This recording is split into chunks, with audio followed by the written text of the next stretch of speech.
Hey guys, इस video पे हम बात करने वाले हैं बायो रिसोर्सेज के बारे में।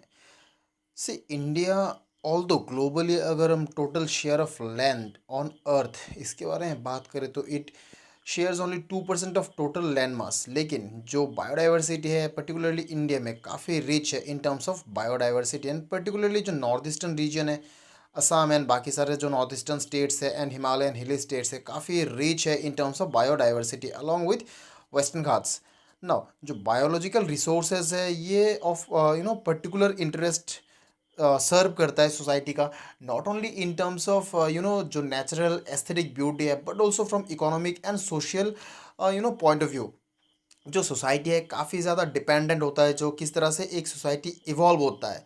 कुछ कस्टम्स, कुछ ट्रेडिशंस इस तरह के होते हैं जो डायरेक्टली और इनडायरेक्टली जो एरिया का लोकल बायोलॉजिकल रिसोर्सेज है उनके साथ रिलेटेड होता है। एग्जांपल के तौर पे मैं आपको बता सकता हूँ कि जो असम है पर्टिकुलरली, यहाँ पर ऑर्किड्स के बहुत सारे प्रजातियाँ पाए जाते हैं एंड अकॉर्डिंगली जो ऑर्किड्स है यहाँ पर काफ़ी ज़्यादा यूज़ होता है in different kinds of rituals and different kinds of cultural gatherings. For example Bihu जो कि ट्रेडिशनल फेस्टिवल है असम का, यहाँ पर काफ़ी ज़्यादा यूज़ होता है ड्यूरिंग द बिहू फेस्टिवल।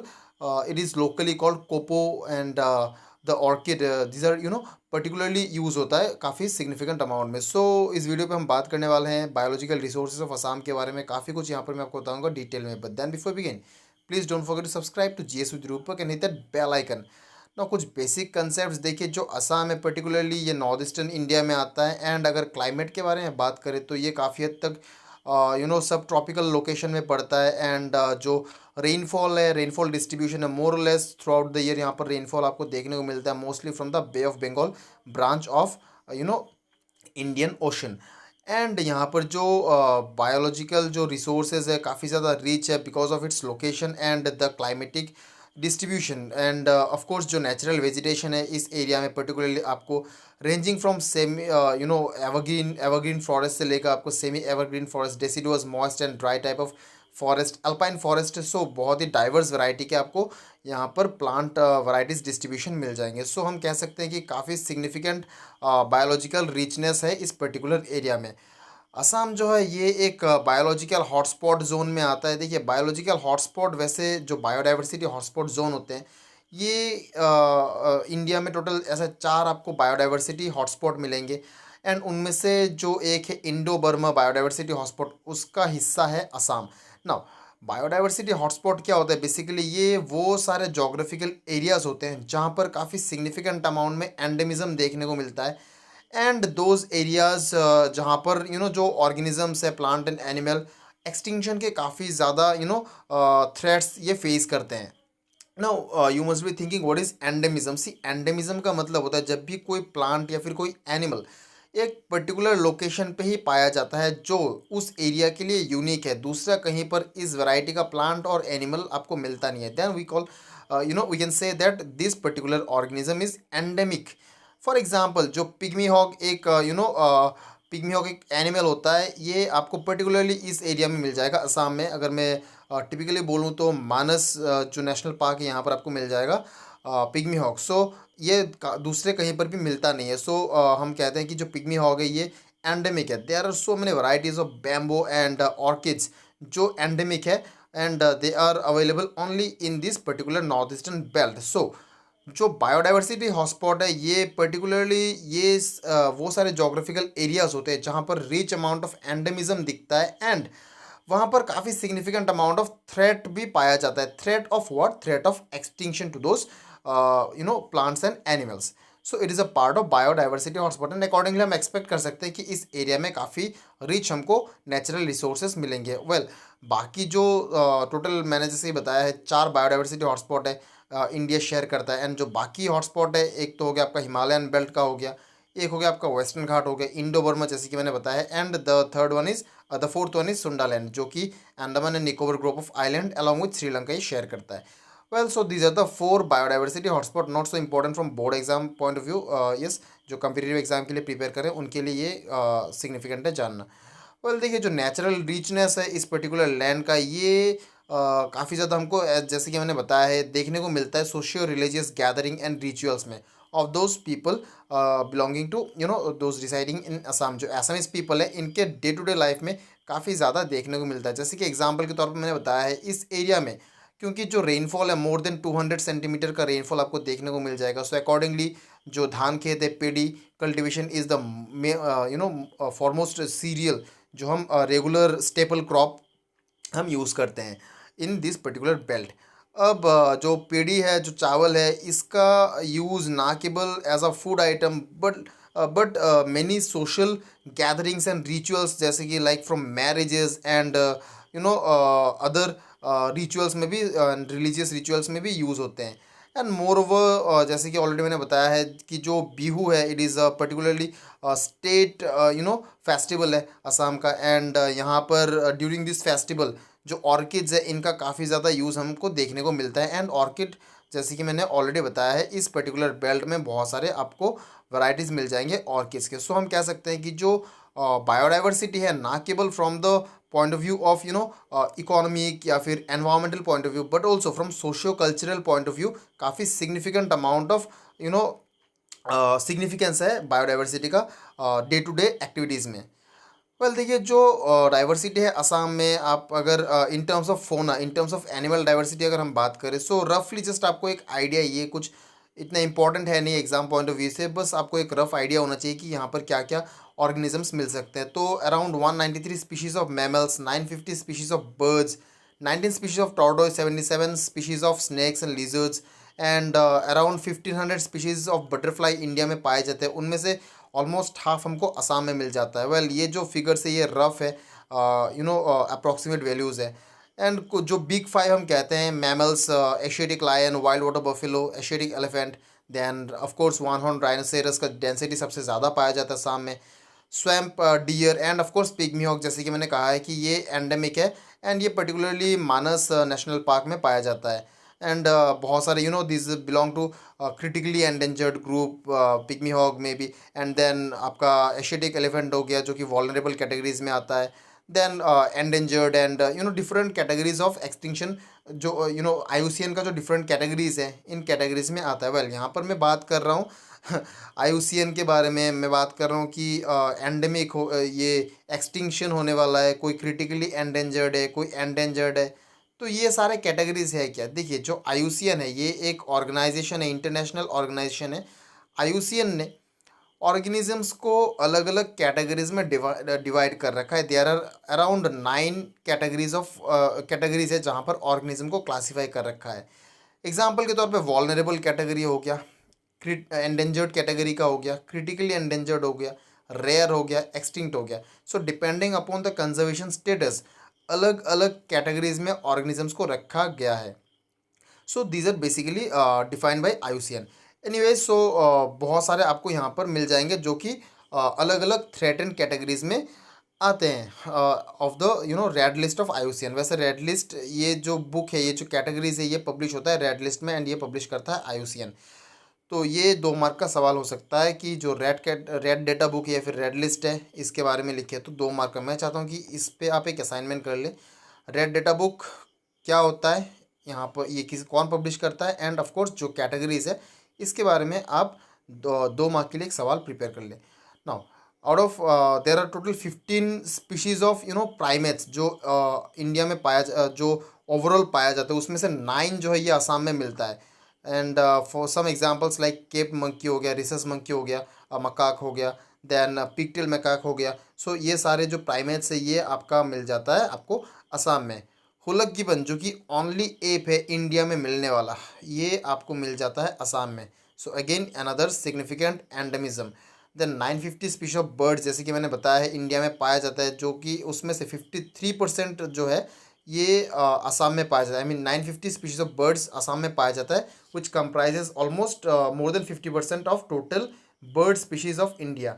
सो हम कह सकते हैं in from the point of view of faunal biodiversity, जो एनिमल बायोडाइवर्सिटी है काफ़ी रीच है असम का। नाउ कमिंग टू जो प्लांट डाइवर्सिटी है, जैसे कि मैंने बताया है कि काफ़ी डाइवर्स ग्रुप ऑफ आपको बैम्बो स्पीशीज़ यहाँ पर मिल जाएंगे, जो काफ़ी सारे एंडेमिक भी है।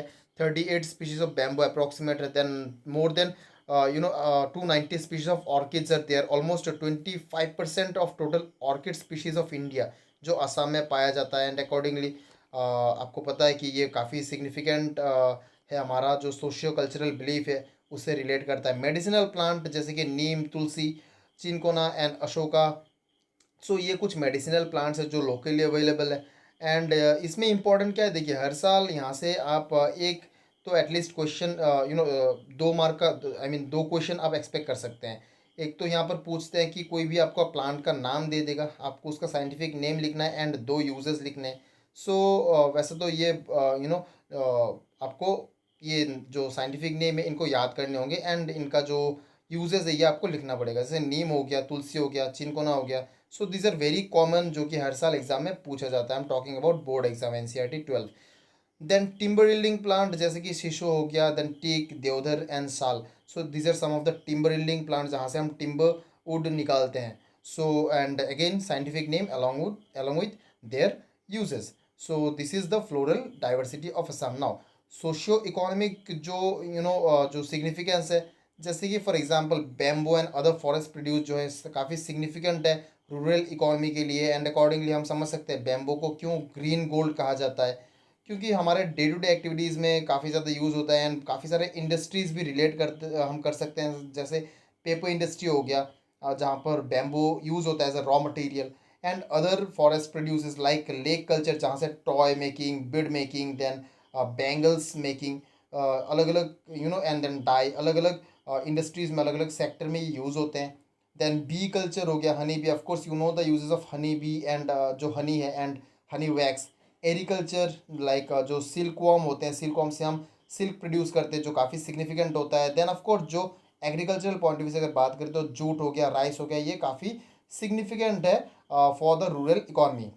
सो यहाँ पर कुछ पिक्चर्स आप देख सकते हैं। दिस इज द लेक जो प्लांट जो इंसेक्ट है जिससे लेक प्रोड्यूस होता है एंड ये बैंगल मेकिंग एंड डाई अलग अलग जगह पर यूज़ होता है। Honey culture, then of course जो सिल्क कल्चर है, सेरिकल्चर है, ये काफ़ी सिग्निफिकेंट है रूरल इकोनॉमी के लिए असम का। ना जो सिल्क वो कल्चर है इससे आप एक क्वेश्चन एक्सपेक्ट कर सकते हैं पर्टिकुलरली बोर्ड एग्जाम में। यहाँ पर बेसिकली आपको क्या पूछेंगे कि कौन से टाइप के सिल्क वॉर्म आपको मिल जाएंगे असम में। देखिए टोटल 4 वेराइटीज ऑफ सिल्कवॉर्म होते हैं मेनली जो सिल्क प्रोड्यूस करते हैं एंड चारों के चारों आपको असम में मिल जाएंगे। एंड जो यहाँ में से यहाँ इनमें से जो मुगा सिल्कवॉर्म है तो वो पर्टिकुलरली सिर्फ असम में ही पाया जाता है। एनीवेज तो ये आपको जानना है। एंड देन यस, ये किस तरह से कल्टीवेट किया जाता है, क्या होस्ट प्लांट रहता है, कौन से प्लांट के ऊपर ये सर्वाइव करते हैं, एंड देन ऑफ कोर्स इनका डिजीजेस का नाम and so on and so forth. So these are some of the aspects जो आप यहाँ से एक्सपेक्ट कर सकते हैं। सो बात करते हैं इनके बारे में। सेरिकल्चर जो है पर्टिकुलरली ये एग्रो इकोनॉमी को काफ़ी ज़्यादा सूट करता है एंड असम का जो क्लाइमेटिक कंडीशन है काफ़ी सुइटेबल है for sericulture. So culture of serigenic insect and accordingly we get we produce silk from those serigenic insect. Now जो सेरिकल्चर है ये एक ब्रॉड टर्म है। यहाँ पर काफ़ी सारे एक्टिविटीज़ हम इन्वॉल्व करते हैं from cultivating the host plant. Host plant वैसे मैं आपको बता देता हूँ कि जो इंसेक्ट होते हैं, सिल्क प्रोड्यूसिंग इंसेक्ट, ये जिन प्लांट पे थ्राइव करते हैं उनको हम कहते हैं होस्ट प्लांट। एग्जांपल के तौर पे मलबेरी प्लांट हो गया, कैस्टर प्लांट हो गया। Then nurturing of insect, reeling and weaving. So बहुत सारे एक्टिविटीज़ को टुगेदर हम कंबाइन करके बोलते हैं sericulture. Now major silk producing जो इंसेक्ट्स असम का, इनको हम ब्रॉडली 2 कैटेगरीज में डिवाइड करते हैं, mulberry and non mulberry. Again non mulberry जो सिल्कवॉर्म होते हैं इनको हम अलग अलग 3 कैटेगरीज में डिवाइड करते हैं, एरी सिल्कवॉर्म, मुगा सिल्कवॉर्म एंड एक और है तसर सिल्कवॉर्म। ओके, सो जो मलबेरी सिल्कवॉर्म है साइंटिफिक नेम आपको याद करना है, बॉम्बेक्स मोरी कहते हैं हम इसको। एंड ये बिलोंग करता है बॉम्बेसिडे फैमिली से। And order lepidoptera. अक्सर पूछते हैं कि जो सिल्क प्रोड्यूसिंग इंसेक्ट ये कौन से ऑर्डर से बिलोंग करते हैं, 1 मार्क का सवाल आता है, तो they belong to the order lepidoptera. Luckily जो ऑल द सिल्कवॉर्म है, सिल्क प्रोड्यूसिंग इंसेक्ट, ये सारे लेपिडोप्टेरा से बिलोंग करते हैं। सो आपको एरी सिल्कवॉर्म पूछे, फिर मोगा या फिर तसर सिल्कवॉर्म पूछे, कोई भी आपको पूछते हैं तो आप कह सकते हैं कि ये it belongs to the order lepidoptera. Now जो मलबेरी सिल्कवॉर्म है इसका प्राइमरी होस्ट प्लांट है that is mulberry plant, it feeds on the mulberry leaves. And जो सिल्क प्रोड्यूस होता है उसको हम कहते हैं pat silk. And of course जो इकोनॉमिक पॉइंट ऑफ व्यू से काफ़ी सिग्निफिकेंट होता है for the rural economy of Assam. Now coming to the non mulberry silkworm, again scientific name आपको याद करना है। यहाँ पर मैंने तसर सिल्कवर्म को इंक्लूड किया नहीं है। मैं चाहता हूँ कि आप मुझे कमेंट सेक्शन में बताएं कि जो तसर सिल्कवर्म है इसका साइंटिफिक नेम क्या है। एरी सिल्कवर्म जो है इसका साइंटिफिक नेम है फिलोसोमिया रिसिनी एंड फिलोसोमिया सिंथिया। सो दो स्पीशीज मिलता है एरी सिल्कवर्म का, काफ़ी इंपॉर्टेंट एंड मोस्ट कॉमन है। जो सेरिकल्चर यहाँ पर सबसे ज़्यादा कॉमनली यूज होता है। इसका जो मेन होस्ट प्लांट है it is the castor plant and again it belongs to the order lepidoptera. Then muga silkworm जो कि एंडेमिक है असम में, ये असम में ही पाया जाता है। इसका साइंटिफिक नेम हो गया एंथेरिया असामा। सो आप नाम से भी समझ सकते हैं कि ये असम में पाया जाता है। It belongs to the family Saturniidae again order Lepidoptera. इसका जो प्राइमरी होस्ट प्लांट है सोम स्वालू, जो कि आपको असम में काफ़ी सिग्निफिकेंट अमाउंट में मिल जाएंगे। सेकेंडरी होस्ट प्लांट होता है इसका बगरी, देन आपका बज्रमानी वगैरह जो सेकेंडरी होस्ट प्लांट है। इससे जो सिल्क प्रोड्यूस होता है इसको हम कहते हैं मुगा सिल्क। काफ़ी कॉस्टली होता है, अगर आप पर्टिकुलरली असम से बिलोंग करें तो आपको ये पता होगा। So these are the silkworms. ये हो गया आपका जो मुगा सिल्कवर्म है, this is the eri silkworm and the silk the fibre that they produce. Now यहाँ पर मैं बात कर रहा हूँ सिल्क वॉर्म के बारे में। Then I have given you some pictures like this is the moth and this is caterpillar. ना व्हाट आर दोस। सो इसके लिए आपको एक रफ आइडिया होना चाहिए कि लाइफ साइकिल क्या होता है सिल्कवर्म का, क्योंकि अगर कोई सिल्कवर्म जो उसको कल्टिवेट कर रहा है, so understanding the life cycle is very much important. Now अब देख सकते हैं लाइफ साइकिल स्टार्ट होता है जब दो adult moth they undergoes copulation and accordingly जो फीमेल है it produces eggs. And obviously जो होस्ट प्लांट है, होस्ट प्लांट के ऊपर ये जो एग है ले करते हैं एंड एग से रिलीज होता है caterpillar. Now those caterpillar they undergo certain stages, कुछ डेवलपमेंटल स्टेजेस होते हैं जिसको हम कहते हैं मोल्टिंग। सो मोल्टिंग के जरिए ये डेवलप होते हैं and after development they form larva. Those larvas they through moulting they develops and after development they undergoes a stage जहाँ पर ये हम इसको कहते हैं प्यूपा। ना प्यूपेशन स्टेज जो है यहाँ पर क्या होता है, जो लार्वा है ये एक एक स्ट्रक्चर के अंदर जिसको हम कहते हैं कोकून के अंदर चला जाता है। वहाँ पर जाके ये फर्दर डेवलप होता है and this cocoon it is produced by the silk gland and इसी कोकून से हम सिल्क को निकालते हैं। एंड यहाँ पर जाने के बाद ये फर्दर डेवलप होता है इनसाइड द कोकून एंड जो प्यूपा है जो इनिशियली ये लार्वल स्टेज में रहता है। So this is the larval stage, you can see here. Initially जो कोकून में जाने वाला स्टेज है this is the larval stage. इस स्टेज में ये जाता है कोकून के अंदर जिसको हम कहते हैं pupation and after pupation it comes out as a adult moth and this is the structure of moth. Well देखिए moth and butterfly these are different things. दोनों अलग अलग क्रिएचर्स होते हैं। जो मॉथ है जब इनको हम आसानी से आइडेंटिफाई कर सकते हैं। मैं आपको बता देता हूँ एक सिंपल सा टेक्निक है। बटरफ्लाई जो है ये जब भी कहीं पर बैठता है तो इनका जो विंग है ये ओपन नहीं होता है, ओके। बट जो मॉथ है ये कहीं पर भी बैठता है तो इनका जो विंग है ये fully open, fully widen up होता है। सो इससे आप आसानी से समझ सकते हैं कि कौन सा बटरफ्लाई है एंड कौन सा मॉथ है। So these are different, so don't get confuse with butterfly and moth. So मैं कह रहा था कि जो लार्वा है इट अंडरगोज प्यूपेशन, एक कोकून के अंदर चला जाता है and when it comes out as a full fledged adult moth and these moth again they undergoes fertilization to form eggs. So these are the stages. So egg, larva, pupa and adult moth, these are the 4 stages of development of silkworm. Now बात करते हैं common disease के बारे में because silk producing जो industry है काफ़ी ज़्यादा इकोनॉमिकली सफ़र करता है because of this kind of disease. Now जो मोस्ट कॉमन डिजीज है यहाँ पर 2 डिजीज़ के बारे में बात करूँगा। एक होता है आपका पेब्रिन डिजीज़ जो कि एक प्रोटोजुअल डिजीज है। It is caused by Nosema bombycis. So this is a protozoa, it causes pebrine. जो कॉमन सिम्टम्स है यहाँ पर आपको पूछ सकते हैं कि डिजीज का नाम बताइए एंड सिम्टम बताइए। सो पेब्रिन जो डिजीज है स्लो ग्रोथ होता है, बॉडी जो है ये थोड़ा सा पेल कलर का पड़ जाता है, टाइनी ब्लैक स्पॉट आपको देखने को मिल जाता है इंटीग्यूमेंट में एंड ऑफकोर्स जो लार्वा है लेक ऑफ एपेटाइट, खाने का जो you will find some wild behaviour, खाने का it stops feeding and of course in long run जो लार्वा है ये डैमेज होकर मर जाते हैं एंड ऑफ कोर्स इससे जो कोकून है वो प्रोड्यूस हो नहीं पाता है एंड जो सिल्क इंडस्ट्री है काफ़ी सिग्निफिकेंट अमाउंट में लॉस फेस करता है। प्रिवेंट इसको कैसे कर सकते हैं? ऑब्वियसली प्रिवेंट करने के लिए आपका जो रेयरिंग बेड है जहाँ पर आप कल्टिवेट कर रहे हैं उस रेयरिंग बेड को आप इसको तो पहले तो क्लीन रखें, फ्रीक्वेंट ड्यूरेशन में इसको जो रेयरिंग बेड है उसको चेंज करते रहना चाहिए एंड डिसइंफेक्टेंट के तौर पर आप फॉर्मेलिन को यूज़ कर सकते हो। 2% या फिर उससे कम कॉन्सेंट्रेशन का फॉर्मुलिन आप यूज़ कर सकते हो। सेकेंड जो डिजीज़ है इसको कहते हैं फ्लैचेरी डिजीज़। फ्लैचेरी डिजीज़ को एसएमएस में जो लोकल पीपल ये कहते हैं मुखलोगा disease, it is cause by a virus. Symptoms जो बॉडी है फ्लैसिड हो जाता है, बॉडी स्वेलन अप हो जाता है। Prevention, clearing of cleaning of rearing bed and जो होस्ट प्लांट है, you should you need to feed only single type of host plant to the larva. अगर आप बहुत सारे रैंडमली सिलेक्ट करके बहुत सारे होस्ट प्लांट को एक साथ यूज कर रहे हो तो आपका चांसेस ज़्यादा रहता है कि इन्फेक्शन हो जाए। So these are the two common disease symptoms आपको याद रखना है एंड डिजीज का नाम याद रखना है एंड प्रिवेंशन, किस तरह से इसको हम प्रिवेंट कर सकते हैं। नाउ अक्सर एक मार्क के लिए पूछते हैं कि एक पेस्ट का नाम बताइए, कॉमन पेस्ट जो एरी सिल्को में पाया जाता है। So this is tachinid fly, this is a fly जो कि कॉमन पेस्ट है एरी सिल्कवॉर्म का and of course it causes significant amount of loss to the silk industry. So इस टॉपिक में बस इतना ही है। आई होप ये आपको समझ में आया होगा, काफ़ी छोटा सा टॉपिक था। यहाँ से आप 2 to 4 मार्क का क्वेश्चन एक्सपेक्ट कर सकते हो। Scientific name based mainly question होता है एंड यूजेस या फिर डिजीज़ के बारे में पूछ लेंगे। सो काफ़ी छोटा सा टॉपिक था। आई होप ये आपको समझ में आया होगा। Thank you very much, thanks for listening.